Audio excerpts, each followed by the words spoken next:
Hello दोस्तों, तो कैसे आप लोग? आई होप आप लोग अच्छे होंगे। दोस्तों आज का जो हमारा टॉपिक है वो है समाकलन। अवकलन पूरी तरह से खत्म हो चुका है। अगर फिर भी आपको कोई पॉइंट समझ में नहीं आता है तो आप कमेंट करके जरूर बताएं, उन सारे टॉपिक को अच्छे से क्लियर किया जाएगा। अवकलन के बाद हम समाकलन को पहले पढ़ लेते हैं, क्योंकि अगर समाकलन हमको आएगा तभी हम अवकलज के अनुप्रयोग और अवकल समीकरण को आसानी से सॉल्व कर सकते हैं। तो उससे पहले हमें समाकलन को सीखना होगा।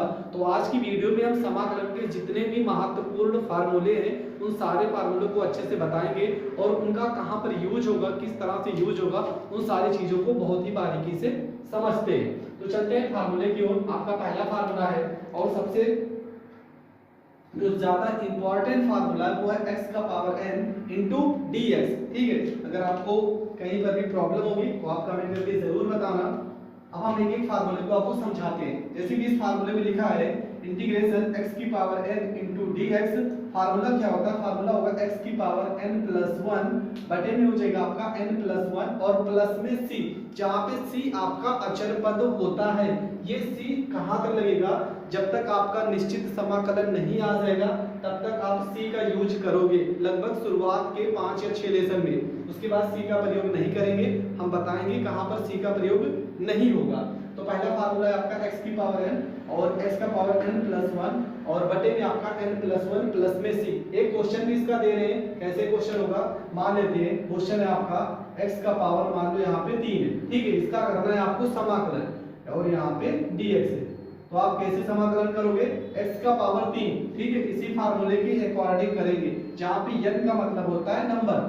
तो यहाँ पे x को लिखना है आपको, आप x लिखोगे, लिखा n प्लस में 1 मतलब 3 में क्या करना है? एक जोड़ देना है। तो 3 में एक जोड़ोगे कितना आ जाएगा? 4। और जो पावर में रहेगा वही आपको बटे में लिखना है और बटे में भी आप करोगे 4 और प्लस में आप हो जाएगा c और ये हो जाएगा आपका आंसर। तो पहले फार्मूले का हमने क्वेश्चन भी बता दिया कि आपको इसी तरीके से क्वेश्चन को सॉल्व करना है। अब आते हैं दूसरे फार्मूले पे। दूसरे फार्मूले में लिखा है integration sin x into D x. Formula होता है माइनस में cos x और प्लस में c। तो इसका भी बता दे एक क्वेश्चन किस तरीके से आपको सॉल्व करना है क्वेश्चन के अकॉर्डिंग। तो यहाँ पे क्वेश्चन होता है, मान लो यहाँ पे क्वेश्चन दे दिया हमने sin और यहाँ पे लिख दिया 5x इंटू यहाँ पे dx। ठीक है, तो sin 5x का अवकलन कैसे करोगे? तो sin का अवकलन तो होता है माइनस में, तो पहली बात तो आपको माइनस लगाना है और sin का समाकलन हो जाएगा आपका cos। यहाँ पे cos लिखना है, 5x लिखा है तो आपको 5x भी लिखना है। लेकिन अब आपको ये समझना है कि हमने तो sin x का फार्मूला पढ़ा था कि cos x होता है, यहाँ पे तो 5 लिखा नहीं था। अगर क्वेश्चन में 5 या कोई भी वैल्यू लिखी होती है तो आपको उसको बटे में भेज देना है और यहाँ पे लगा देना है प्लस में c और ये हो जाएगा इस क्वेश्चन का फार्मूला। ठीक है, इसके बाद दूसरा देखते हैं। दूसरा फार्मूला क्या हमारा लिखा है sec square x into D x और इसका फार्मूला हो जाएगा tan x प्लस में c। ठीक है, तो चलो इस फार्मूले का भी एक क्वेश्चन देखते हैं। जैसे कि यहाँ पे लिखा है sec स्क्वायर x, तो हम क्वेश्चन बनाते हैं।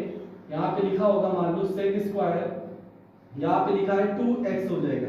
तो आपको इसका समाकलन कैसे करना है? तो sec का समाकलन होता है tan x, तो यहाँ पे आपको लिखना है tan और इसके साथ में 2x लिखा है तो आपको 2x लिखना है और x के साथ में जो भी वैल्यू रहेगी आप उसको बटे में लिख दोगे और प्लस में हो जाएगा आपका c। तो इस तरीके से आपका हो जाएगा। ठीक है, इसके बाद का फार्मूला देखते हैं। तो इसके बाद का फार्मूला जो होता है cos x into D x. तो cos x का समाकलन होता है, फार्मूला इसका हो जाएगा sin x प्लस में c। तो cos x का एक क्वेश्चन देख लेते हैं। तो cos x का भी एक सवाल देख लेते हैं। तो cos x का मान लो सवाल दिया आपका, यहाँ पे लिखा हो cos, यहाँ पे लिखा है 3 और x इंटू यहाँ पे लिखा है dx लिखा है। तो cos x का समाकलन क्या होता है? तो फार्मूले में क्या होता है? sin x होता है ना। तो यहाँ पे cos का समाकलन हो जाएगा आपका sin हो जाएगा। यहाँ पे 3x लिखा है तो 3x लिख देंगे और x के साथ 3 है तो आपको बटे में यहाँ पे 3 लिख देना है प्लस में c और ये आपका हो जाएगा आंसर। ठीक है, अब बढ़ते हैं अगले फार्मूले की ओर। अगला फार्मूला है integration sec x into tan x into dx का जो फार्मूला होता है वो होता है sec x। ठीक है, तो इस तरह के क्वेश्चन आएंगे तो आपको कैसे करना है? तो इसका भी एक क्वेश्चन समझ लेते हैं। क्वेश्चन है आपका, यहाँ पे sec 3x है और यहाँ पे tan 3x है और इंटू यहाँ पे आपका हो जाएगा dx हो जाएगा। तो इसका समाकलन करते हैं। तो अब देखते हैं फार्मूले में, यहाँ पे लिखा है sec x tan x, यहाँ पर भी सेम होना चाहिए, 3x है तो ये भी 3x होना चाहिए। तो इसका समाकलन सीधा हो जाएगा आपका tan sec x हो जाएगा। तो यहाँ पे sec लिखोगे और 3x है तो यहाँ पे 3x लिखोगे और x के साथ है 3 तो बटे में आपका 3 हो जाएगा और प्लस में यहाँ पे c हो जाएगा और ये हो जाएगा इस क्वेश्चन का आंसर। तो आपने इन सारे फार्मूलों को देख लिया। एक फार्मूला और बच रहा है, कौन सा? Integration cosec x into cot x का फार्मूला होता है माइनस में cosec x। ठीक है, तो इस फार्मूले का भी क्वेश्चन देख लेते हैं किस तरीके से करना है। इस तरह का क्वेश्चन आएगा पेपर में। यहाँ पे लिखा है cosec x into cot x, तो आपको इंटीग्रेशन लिखना है। यहाँ पे आपको cosec मान लो यहाँ पे 5x और यहाँ पे आपका हो जाएगा cot x और ये आपका हो जाएगा dx हो जाएगा।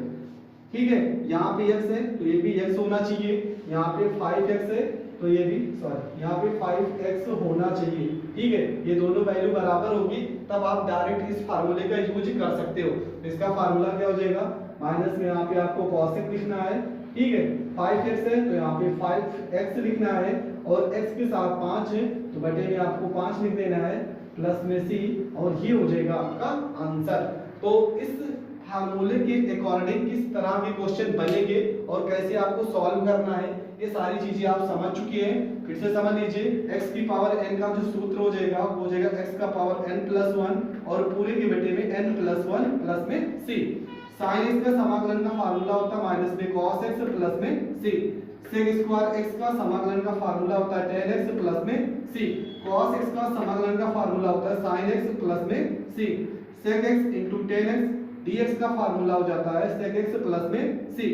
cosec x cot x का समाकलन का फार्मूला होता है माइनस में cosec x प्लस में c। तो इन सारे फार्मूलों को आप समझ चुके हैं। अब इन फार्मूलों के बारे में समझते हैं। तो क्वेश्चन अगर रहेगा इंटीग्रेशन cosec स्क्वायर x का समाकलन करना है तो इसका फार्मूला होता है, देखो आपको याद कैसे करना है। यहाँ पे c लिखा है ना तो cosec से आपको cot याद करना है। तो cosec स्क्वायर x का जो समाकलन होगा माइनस में cot x होगा प्लस में c हो जाएगा। 1 में under root x square minus 1 का अगर समाकलन करेंगे तो फार्मूला हो जाएगा इसका साइन इनवर्स x प्लस में c हो जाएगा। और अगर यहीं पे अगर माइनस का चिन्ह आ जाए -1 under root x square minus 1 dx तो इसका समाकलन हो जाएगा cos इनवर्स x प्लस में c हो जाएगा। इसके बाद का फार्मूला है dx बटे में अंडर रूट 1 प्लस में 1 प्लस में x स्क्वायर है, रूट नहीं है। अगर रूट नहीं रहेगा तो ये आपका फार्मूला हो जाएगा tan इनवर्स x प्लस में c का। इसके बाद अगला जो फार्मूला है वो है dx बटे में x under root x square minus 1।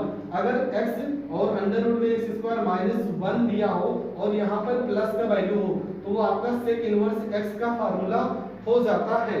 इसके बाद अगर यहाँ पे माइनस का चिन्ह लग जाता है तो यही फार्मूला समाकलन का माइनस में cosec इनवर्स x प्लस में c हो जाएगा। अब आपको याद कैसे करना है, जहां जहां पे c आता है c वहां पे देखो माइनस हो जा रहा है, यहाँ पर भी माइनस हो रहा है और यहाँ पर भी माइनस हो रहा है और यहाँ पर भी c आ रहा था तो यहाँ पर भी माइनस हो रहा है और यहाँ पर भी देखिए c आ रहा है ना तो यहाँ पर भी माइनस हो रहा है। तो जहां जहां पे c वैल्यू आ रही है वहां हर जगह पे माइनस का चिन्ह आ रहा है। इसके बाद समाकलन e का पावर x into dx का जो फार्मूला हो जाएगा वो हो जाएगा e का पावर x प्लस में c। अवकलन में यही फार्मूला होता है, समाकलन में भी e की पावर x का यही फार्मूला होता है। इसके बाद ये सारे के सारे फार्मूले बहुत ज्यादा इंपॉर्टेंट है। क्यों? क्योंकि इन सारे फार्मूलों का यूज बहुत बार होगा।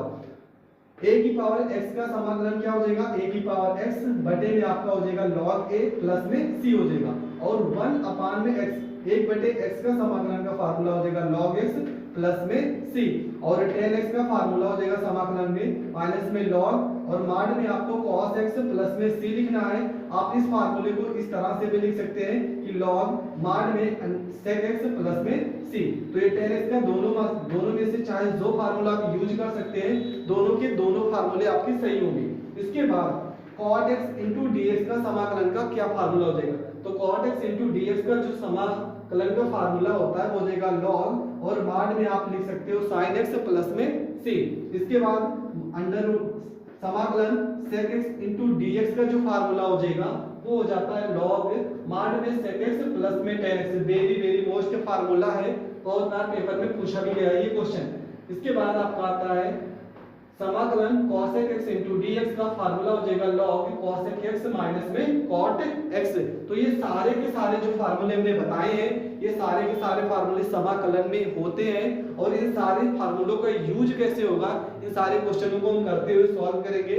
हमारा जो नेक्स्ट वीडियो होगा उसमें आपका एनसीईआरटी के जो लेसन होगा वहां से शुरू कर देंगे। इसके बाद जो अदर भी बुक होगी, जैसे कि अरिहंत की बुक होगी, विद्या की बुक होगी, तो उन सारे क्वेश्चन को भी सॉल्व कराया जाएगा। तो आज की वीडियो में बस इतना ही। मिलेंगे नेक्स्ट वीडियो में, तब तक के लिए जय हिंद जय भारत। अगर आप हमारे यूट्यूब चैनल पे नए हैं तो चैनल को ज्यादा से ज्यादा शेयर करें और ज्यादा से ज्यादा लोगों तक चैनल को जोड़ें।